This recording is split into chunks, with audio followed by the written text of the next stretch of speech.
This is Autoline Daily, the show dedicated to enthusiasts of the global automotive industry. Could Cadillac make a hypercar? It would make all the sense in the world. A well-placed source tells us that GM President Mark Reuss promised CEO Mary Barra that he would restore Cadillac to the pinnacle of luxury. Those efforts have included a return to Le Mans, a $350,000 plus hand-built sedan, and an announcement to get into Formula One. With all that racing going on, GM's head of design Michael Simcoe was asked if Cadillac could build a hypercar. He said, quote, "Could we build a hypercar? Yes. Would we like to build one? Yes. Are we going to build one? That would be giving too much away." Well, Michael, you've clearly thought about it. Simcoe also said the car wouldn't have to be electric. We actually think it would make more sense to use something similar to the F1 powertrain GM is developing, rather than the hybrid V8s Cadillac uses in the WEC and IMSA racing series. We also think it would make sense to manufacture the hypercar at the same site where the Celestiq is made, at the GM Tech Center in Warren, Michigan. But no word yet if anything has even left the design studio's sketch pads. SUVs and CUVs dominate the body styles in most markets, but especially in the US. But designers hate designing them because the silhouettes all look the same no matter what the brand is. Pull the badges off most utilities, and most people couldn't tell them apart. So automotive designers are trying to find out what the next big thing is. The Wall Street Journal reports that some think it will be a box on wheels, what they're calling the toaster. Think of robo-taxis like GM's Origin or the one for Zoox, or even think of Canoe. Automakers are also playing around with design studies of station wagons, two-door pickups, convertibles, and sports cars. But that doesn't mean any of them will replace the SUV. The reason so many people buy SUVs is because they're so practical. They've got the cargo room, higher seating position, and sense of security, which seems to meet the needs of so many people. But how about you? If you were designing cars for the auto industry, what kind of body style do you think could be the next big thing?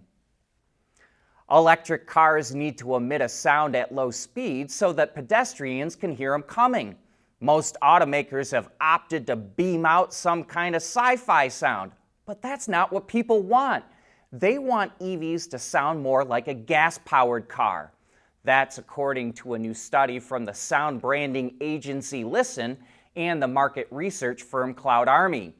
EVs must emit a warning sound up to 18.5 miles an hour to alert pedestrians and other road users.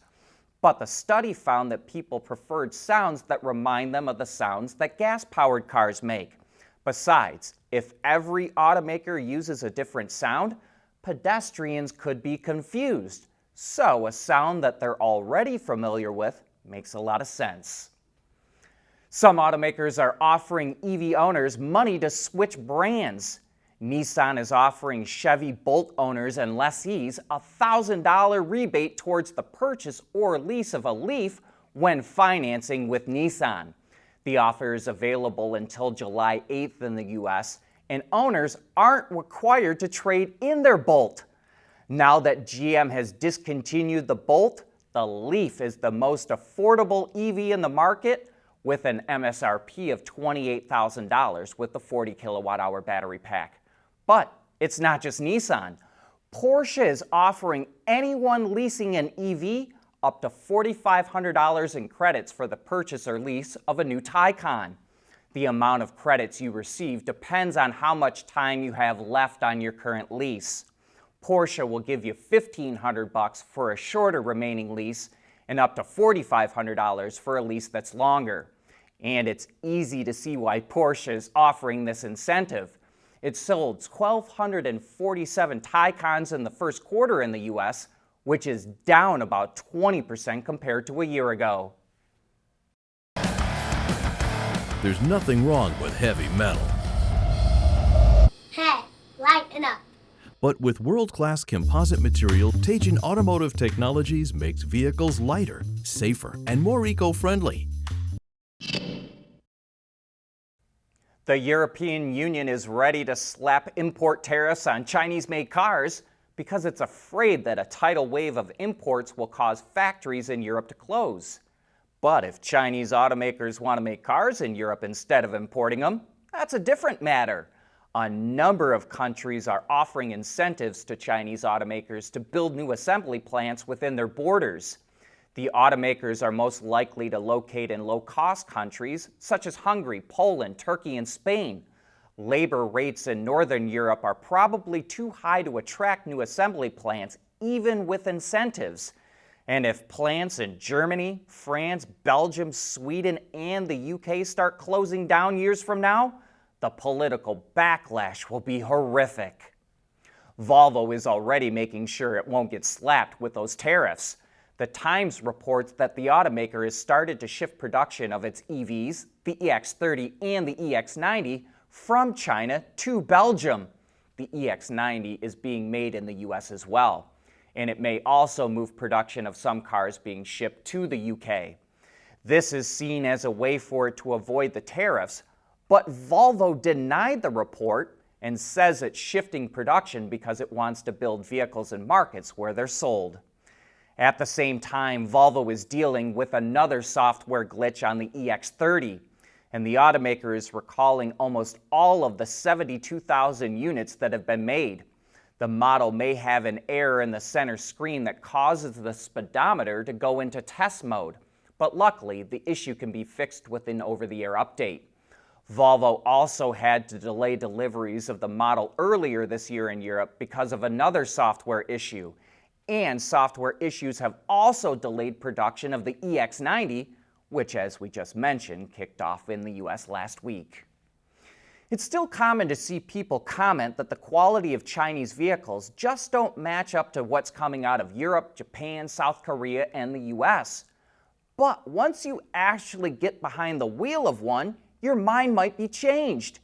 If you didn't already check it out over the weekend, we've posted a video of John and Terry Wachowski, the president of vehicle benchmarking specialist Caresoft, driving around several Chinese EV competitors that are already on sale in their home market and in some cases other parts of the world. I think an important thing to think of when watching the video is, remember how quickly these Chinese automakers have gotten to this point. And if this is what they already have on sale, imagine what's coming next. Despite all the negative reports about Tesla that you see in the media, it still grew its top line more than any other car company last year. In fact, Tesla came within $22 billion of raking in the same amount of revenue that the entire Hyundai Group did. That's one of the insights we got from the industry report card, which we think is full of fascinating information. You can watch the video presentation of the highlights from the report card on our website or on our YouTube channel. But if you'd like access to all the raw data, plus information that's not included in the video, we're selling it for only $45. Just visit the Autoline.tv website and click on the spot titled Merchandise, or just click on the link in today's transcript or description box.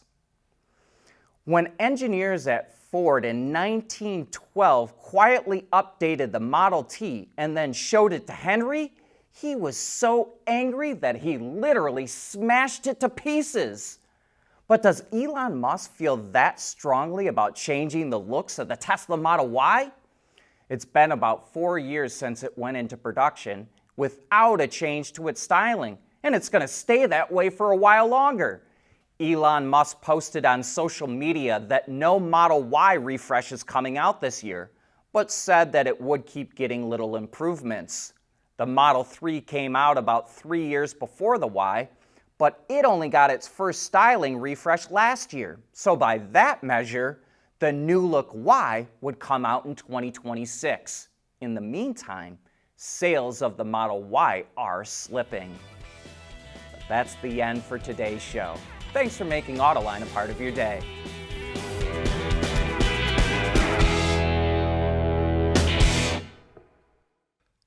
Autoline Daily is brought to you by Bridgestone, solutions for your journey. Intrepid Control Systems, over-the-air engineering boost your game. MEDC, where Michigan businesses are powering the future of mobility. Teijin Automotive Technologies, the formula for better mobility. And by ZF. Intrepid's NeoVi Pi, allowing automotive engineers to interface, capture, and monitor vehicle data using Raspberry Pi. As a matter of fact, it's the automotive industry's first robust platform for Raspberry Pi, featuring Intrepid CAN-FD technology and Raspberry Pi compute module. The NeoVi Pi is designed for automotive environments, allowing use with relative power ranges and applications.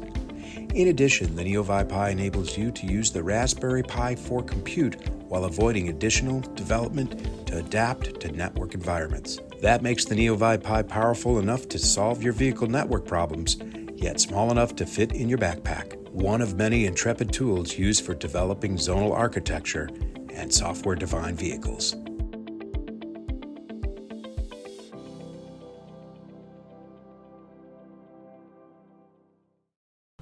Keeping your heart racing in and out of the gym. That's what really matters. Bridgestone Potenza Sport AS tires with a 50,000-mile limited warranty.